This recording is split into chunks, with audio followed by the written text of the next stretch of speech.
सावित्री पूजा कर रही है। अंजलि चाय का प्याला लिए आती है। मुन्नी स्कूल बैग लेकर इधर-उधर दौड़ रही है। सावित्री पूजा करते हुए, मंत्र पढ़ते हुए। हे भगवान, मेरे परिवार को सुख, शांति और समृद्धि देना। मेरे पति, बेटे, बहू और मेरी प्यारी मुन्नी को हमेशा खुश रखना। अंजलि मुस्कुराते हुए। माँ जी, ये लीजिए आपकी पसंदीदा अदरक वाली चाय। आज फिर सुबह सुबह मंदिर नहीं गई? आप तो हर रोज वहां की सीढ़ियां चढ़कर भगवान के दर्शन करती हैं। सावित्री थोड़ा उदास। नहीं बहू, आज मन थोड़ा भारी है। तुम्हारे ससुर जी आजकल कुछ ज्यादा ही चुपचाप रहते हैं। ना बात करते हैं, ना हंसते हैं। पता नहीं क्या बात है, कुछ तो गड़बड़ है। मुन्नी दादी, मम्मी, मेरा टिफिन कहाँ है? स्कूल बस अब आएगी, मुझे देर हो जाएगी। और हाँ, मेरे लिए पराठा रखाना। अरे मेरी रानी, तेरा टिफिन तो तैयार है। देख, आलू का पराठा और अचार, ठीक वैसे ही जैसे तुझे पसंद है। चल, जल्दी से बस पकड़, वरना मास्टर जी फिर डांटेंगे।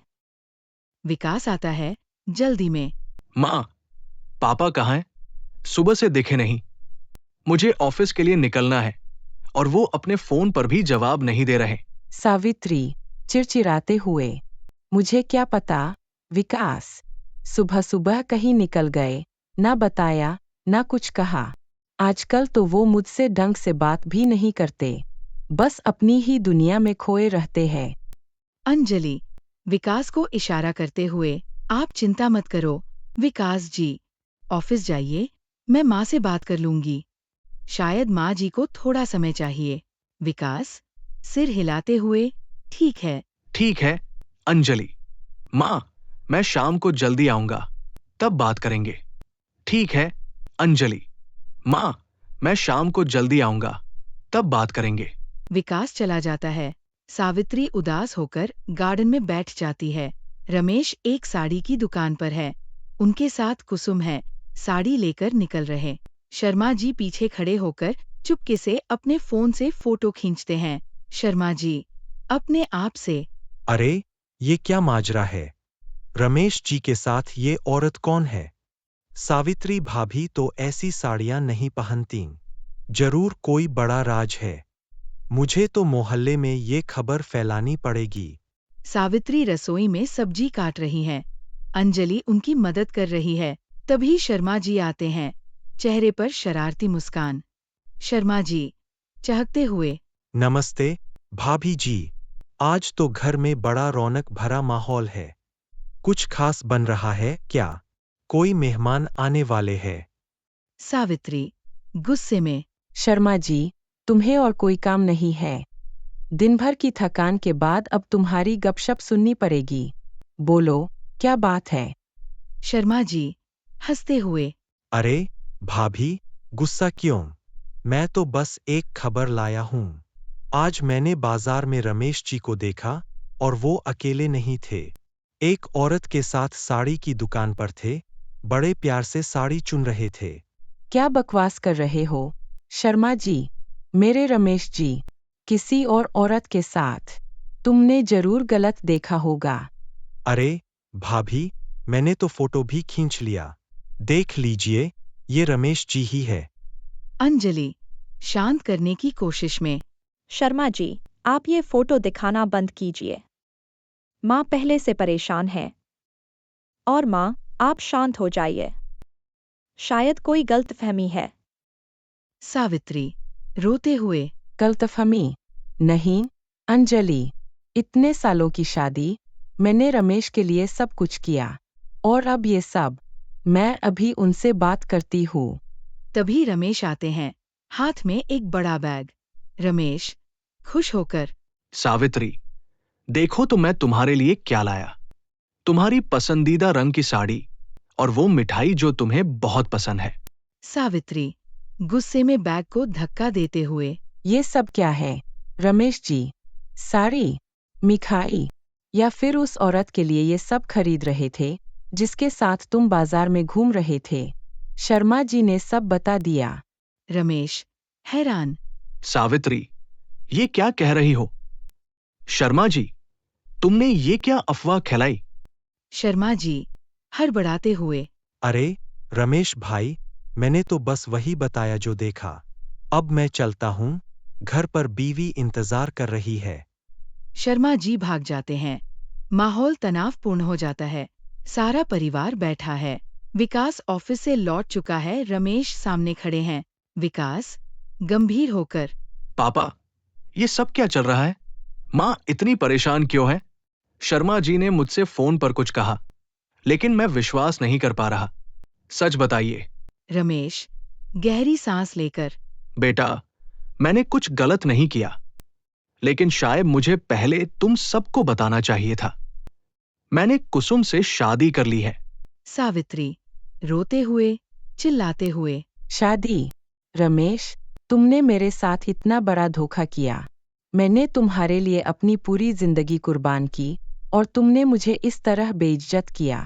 अंजलि हैरानी से। पापा, लेकिन ऐसा क्यों? माँ के साथ क्या कमी थी? आपने इतना बड़ा फैसला बिना बताए कैसे ले लिया? रमेश उदास होकर। सावित्री, कमी तुम में नहीं थी, कमी कुसुम की जिंदगी में थी। वो विधवा है, उसका कोई सहारा नहीं। उसका पति सालों पहले गुजर गया और समाज ने उसे अकेला छोड़ दिया। मैंने उसकी मदद के लिए ये कदम उठाया। सावित्री गुस्से में, तो उसे घर में लाकर मेरी बेइज्जती क्यों की? क्या मैं इतनी बुरी थी कि तुम्हें दूसरी औरत की जरूरत पड़ी? कुसुम अंदर आते हुए नम्रता से।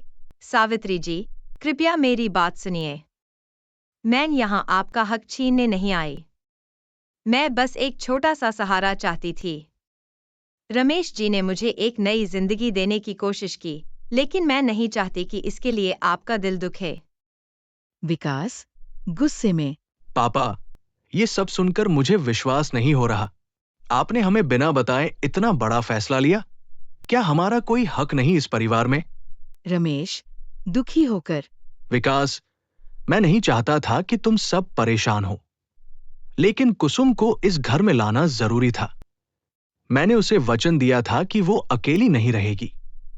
सावित्री उदास बैठी है, हाथ में पूजा की थाली लिए। अंजलि उनके पास आती है। अंजलि नरम स्वर में।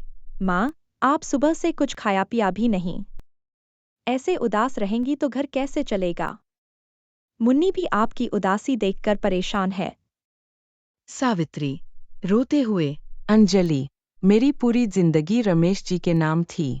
मैंने हर सुख दुख में उनका साथ दिया, और अब वो किसी और को घर ले आए। मैं ये कैसे बर्दाश्त करूं? मेरा दिल टूट गया है, बहू। अंजलि समझाते हुए। माँ, मैं आपका दुख समझती हूँ, लेकिन कुसुम जी की बातें सुनकर मुझे लगा कि वो सच में अकेली हैं। और पापा ने जो किया, वो शायद उनके दिल की अच्छाई की वजह से किया। क्या हम उन्हें समझने की कोशिश नहीं कर सकते? सावित्री गुस्से में। समझने की कोशिश?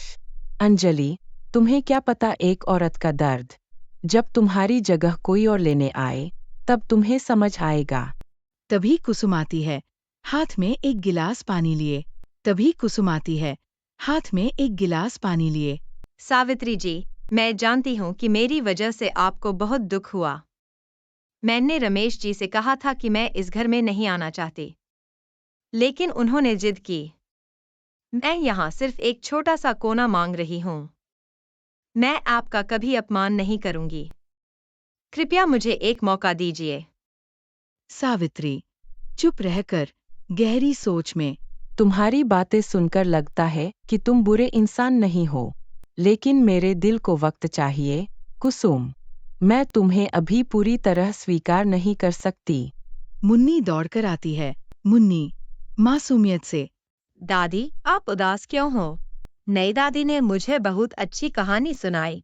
वो कह रही थी कि वो मुझे रोज नई नई कहानियां सुनाएंगी। सावित्री मुन्नी को देखकर पिघलते हुए।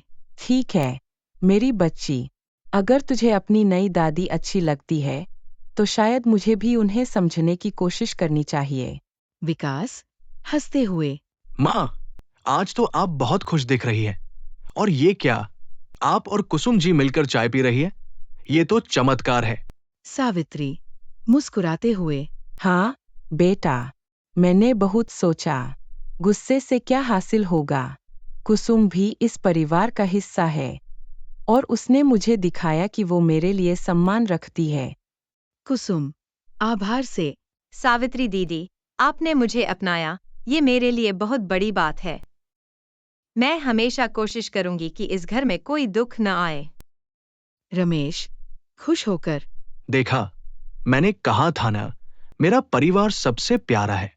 सावित्री, तुमने और कुसुम ने मिलकर मेरी जिंदगी को और खूबसूरत बना दिया। अंजलि मुन्नी से। और तू अपनी नई दादी से क्या सीख रही है? नई दादी मुझे गाना सिखा रही हैं और वो बहुत अच्छी पकौड़े भी बनाती हैं। मम्मी, तुम भी खाओ ना।